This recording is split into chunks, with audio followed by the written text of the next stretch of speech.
60-second Bible story. Guess the prophet in the comment section down below. So he was born to a Hebrew woman, but he ends up being adopted by Pharaoh's daughter, and he grows up in the palace. Then he sees an Egyptian beating a Hebrew slave, and he tries to free the slave and all that stuff, and then ends up killing the Egyptian. So after that, he flees to Midian away from Egypt so he doesn't go to jail or get executed for killing an Egyptian. Then, while he's out in Midian, he has a whole family. He's out there for years. Then God calls him back to go set his people free. He makes excuses at first, but then God says, I will be with you. I will make sure everything goes well.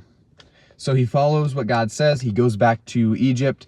There he performs he causes a bunch of plagues, a bunch of things to happen, until Pharaoh lets the people go. Because Pharaoh was being very persistent on wanting to keep them as slaves. But Moses is like, no, let my people go.